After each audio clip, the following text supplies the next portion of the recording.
माता की, भारत माता की, वंदे वंदे वंदे। सबसे पहले लेवल 1 में 2 स्टेज एग्जाम क्यों? 1,25,00,000 के आसपास स्टूडेंट्स ने अप्लाई किया है। इतनी बड़ी संख्या में देश भर में अगर रिक्रूटमेंट करना है तो आपको एक लेवल के एग्जाम से, सिंगल एग्जाम से करना बहुत मुश्किल है। फिर भी हम इसको री एग्जामिन करेंगे। इतनी बड़ी संख्या में 1,25,00,000 कैंडिडेट्स अगर हो तो कैसे उनको एक साथ सेम लेवल, सेम तरीके से, same level of hardness of question की, ये सब करना अति डिफिकल्ट। आप सब इस प्रक्रिया से गुजर चुके हो, आप भी समझते होंगे। इसलिए इसके दो, एक प्रीलिम एग्जाम और उसके बाद में एक कंप्यूटर बेस्ड टेस्ट 2 इस तरह से करके किया गया। वो नोटिस में लिखा गया था कि अगर जरूरत पड़ी, अगर परिस्थिति हुई तो उसके 2 लेवल किए जाएंगे। पहला ये। दूसरा, आपका प्रश्न कि 10+2 में ग्रेजुएट्स को कैसे अलाउ करें।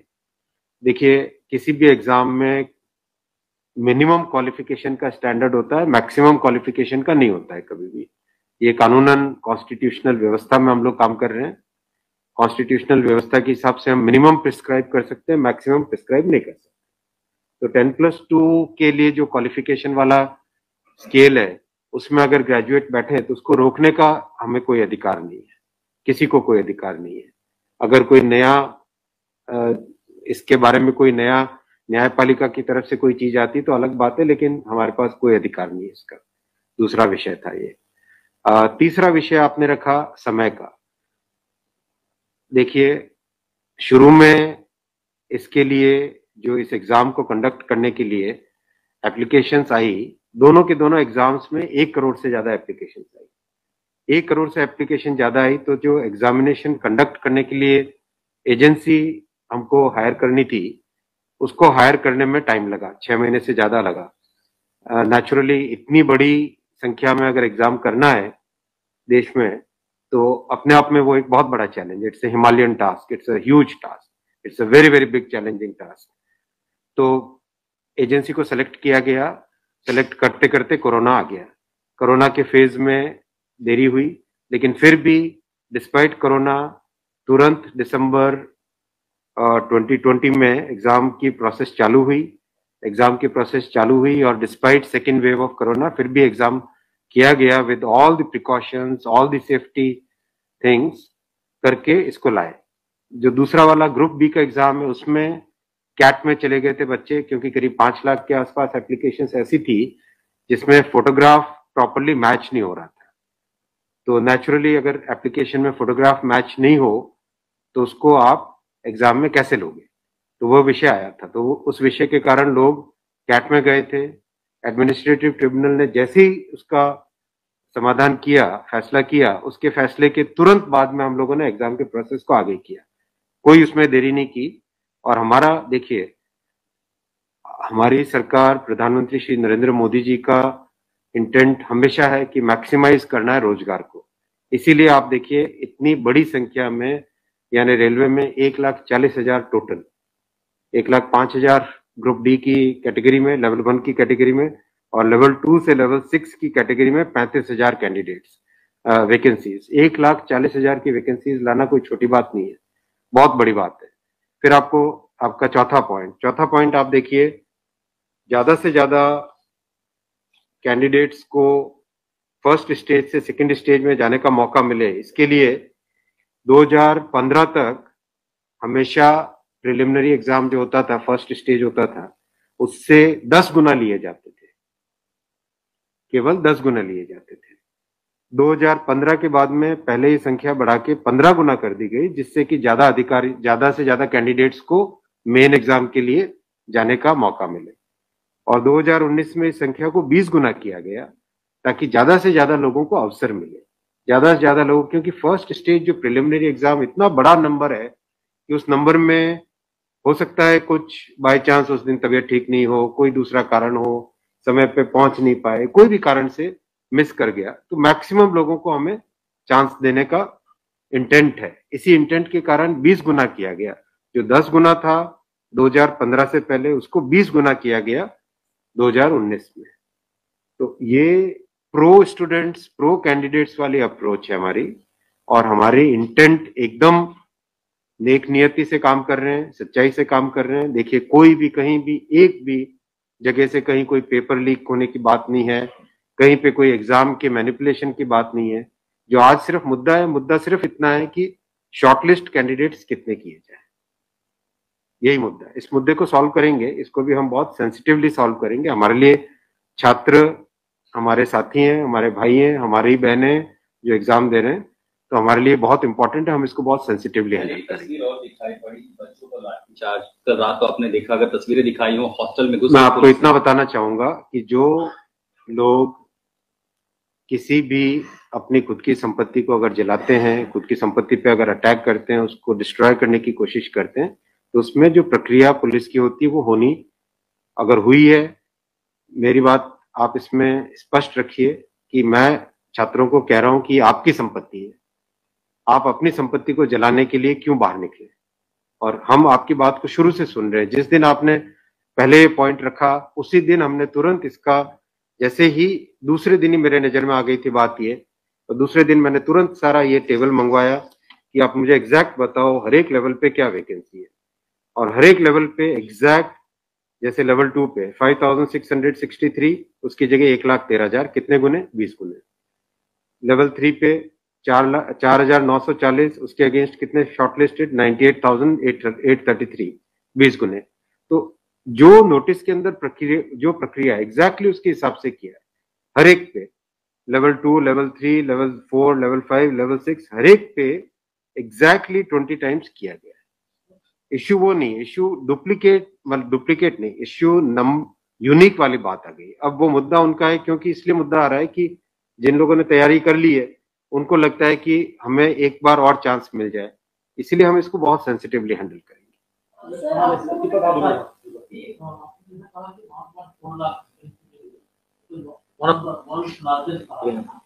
As of now, how many recruitment has happened? And by when all these things will be done? Because it was announced. यही तो रिक्रूटमेंट चल रहा है। देखो, इतना मैसिव, मैं आपको पूछूं कि वर्ल्ड का सबसे बड़ा एग्जाम कौन सा है? वर्ल्ड का अगर, या इंडिया का भी अगर बड़े एग्जाम्स देखें, तो बड़े एग्जाम्स में जेई बहुत बड़ा एग्जाम होता है, सिविल सर्विसेज बहुत बड़ा एग्जाम होता है, स्टाफ सिलेक्शन कमीशन का बहुत बड़ा एग्जाम। इन सब एग्जाम्स में एप्लीकेशंस की संख्या होती है 5 से 7 लाख, 8 लाख, 10 लाख। यहाँ 1 करोड़ एप्लीकेशन है। आप ये तो देखिए ना कि कठिन कितना है। 1 करोड़ एप्लीकेशन, 1.25 करोड़ एप्लीकेशन, 1 करोड़ 25 लाख, 1 करोड़ 35 लाख, उसमें समय लगता है। But this is something government was aware in a country where there is so much of unemployment, and there will be vacancy like this. इसीलिए तो टाइम तो इतना लगेगा ही। अगर आपको इस एग्जाम को ढंग से करना है, इतना टाइम लगेगा, चाहे कोई करे। और उसके बाद भी आज देखा कि गया से आगजनी की तस्वीरें आ रही हैं। क्या ये कन्वे नहीं हो पा रहा है? कहाँ पर ये लैक ऑफ कम्युनिकेशन आपको लग रहा है, या मैटर पॉलिटिसाइज हो चुका है? नहीं, कुछ लोग इसका गलत फायदा उठा रहे हैं, और मैं उनसे भी निवेदन करूंगा कि छात्रों को भ्रमित न करें, कोई गलत इसका उपयोग न करें। ये छात्रों का मामला है, ये देश का मामला है, इसको हमें सेंसिटिवली हैंडल करना चाहिए, और इसमें हर तरीके से संवेदनशीलता के साथ इस मामले को लेना चाहिए। सर, कुछ छात्रों के ऊपर FIR भी दर्ज की है, कुछ पुलिस के स्टडी में भी अभी के समय में है, ऐसी खबरें आ रही हैं। आप खबरों की जांच करिए। देखो, जो पुलिस की प्रक्रिया है वो अलग चीज है। मैं अभी मुद्दा है, जो उस मुद्दे को कैसे सॉल्व करें उस पे सोचना चाहिए, हमें फॉरवर्ड लुकिंग होना पड़ेगा। जिन राज्यों में हिंसा की खबरें या फिर जो रेल रोकने का जो मूवमेंट चल रहा है, ट्रैक पे स्टूडेंट बैठे हैं, क्या उन राज्यों के मुख्यमंत्री से आपकी बात हुई है, और क्या कुछ आप लोग की संदर्भ में की? बिल्कुल, सब जगह लॉ एंड ऑर्डर स्टेट का जो रोल होता है, राज्यों के मुख्यमंत्रियों ने भी बहुत संवेदनशीलता के साथ काम किया है, और हम भी कॉन्स्टेंटली टच में हैं, कंटिन्यूसली टच में हैं। और जो आज कमेटी की बात भी सबके पास जा चुकी है ऑलरेडी, और मेरे ख्याल से ज्यादातर जगह से स्टूडेंट्स ने इस विषय को स्वीकार भी किया है। और मैं अभी भी रिक्वेस्ट करूंगा एक बार फिर सारे स्टूडेंट बंधुओं को, छात्रों को, कैंडिडेट्स को, कि आप प्लीज अपनी ग्रीवेंसेस को, अपने पॉइंट को, अपने कंसर्न को, अपने विषय को, अपने मुद्दे को फॉर्मली रखिए। हम इसको एकदम संवेदनशीलता के साथ टैकल करेंगे।